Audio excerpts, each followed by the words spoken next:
This is Chapter 11 of Island of the Blue Dolphins. I was awakened by the waves dragging at my feet. Night had come, but being too tired to leave the sands pit, I crawled to a higher place where I would be safe from the tide and again went to sleep. In the morning, I found the canoe a short distance away. I took the baskets, my spear, and the bow and arrows, and turned the canoe over so that the tides could not take it out to the sea.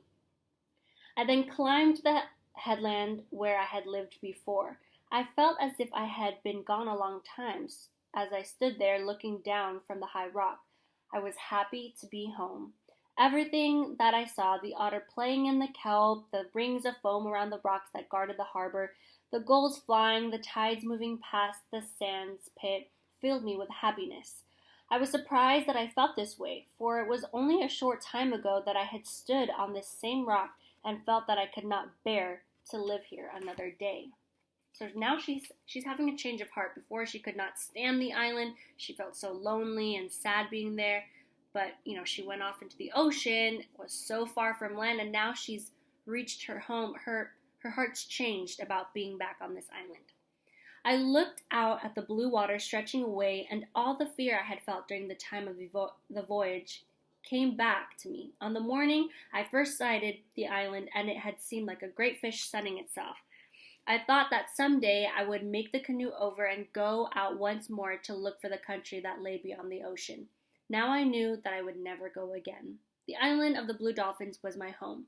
I had no other. It would be my home until the white men returned in their ship. But even if they came soon, before next summer, I could not live without a roof or a place to store my food. I would have to build a house. But where? That night I slept on the rock, and the next day I began the search. The morning was clear, but to the north banks of clouds hung low.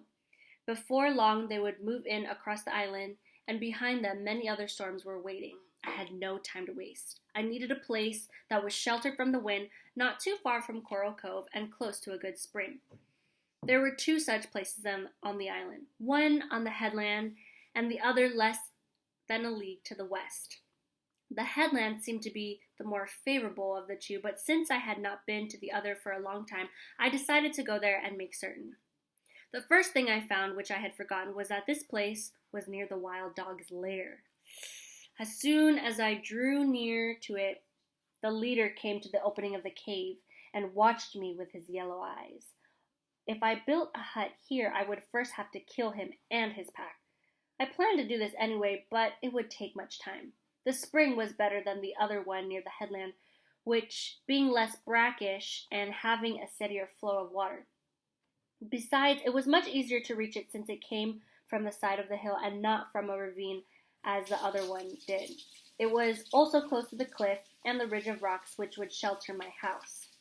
The rocks were not so high as those on the headland, and therefore would give me less protection from the wind. Yet they were high enough from them I could see the north coast and Coral Cove. The thing that made me decide on the place to build my house was the sea elephants. The cliffs here fell away easily to a wide shelf that was partly covered when the tide came in. It was a good place for sea elephants because they could crawl halfway up the cliff if the day was stormy. On fair days, they could go fish among the pools or lie on the rocks.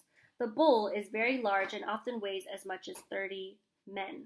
So she's talking about these sea elephants. So the bull is going to be the male, I believe, and then the cows are going to be the female. The cows are much smaller, but they make more noise than the bulls, screaming and barking through the whole day and sometimes at night. The babies are noisy too. On this morning, the tide was low, and most of the animals were far out, just hundreds of specks against the waves. Yet the noise they made was deafening. I stayed there the rest of the day looking around and at night. At dawn, when the clamor began, I left and went back to the headland. There was another place to the south where I could have built my house near the destroyed village of Galasat. But I did not want to go there because it would remind me of the people who were gone. Also, the wind blew strong in this place, blowing against the dunes, which cover the middle part of the island, so that most of the time, sand is moving everywhere. Rain fell that night and lasted for 2 days. I made a shelter of brush at the foot of the rock, which kept me which kept off some of the water and ate the food I had stored in the basket. I could not build a fire because of the rain, and I was very cold. On the third day, the rain ceased, and I went out to look for things which I would need in building the house. I likewise needed poles for a fence. I would soon kill the wild dogs, but there were many small red foxes on the island. They were so numerous that I could never hope to get rid of them either by traps or with arrows. They were clever thieves, and nothing I stored would be safe until I had built a fence. The morning was fresh from the rain, and smell of the tide pools was strong. Sweet odors came from the wild grasses in the ravines and from the sand plants on the dunes. I sang and I went down the trail to the beach and along the beach to the sands pit. I felt that the day was an omen of good fortune. It was a good day to begin my new home. Okay, here is your video response question. Why does Karana decide to build a fence? So I'll give you a little hint. She wants protection, but protection from what? What animals are these thieves that are going to steal her food?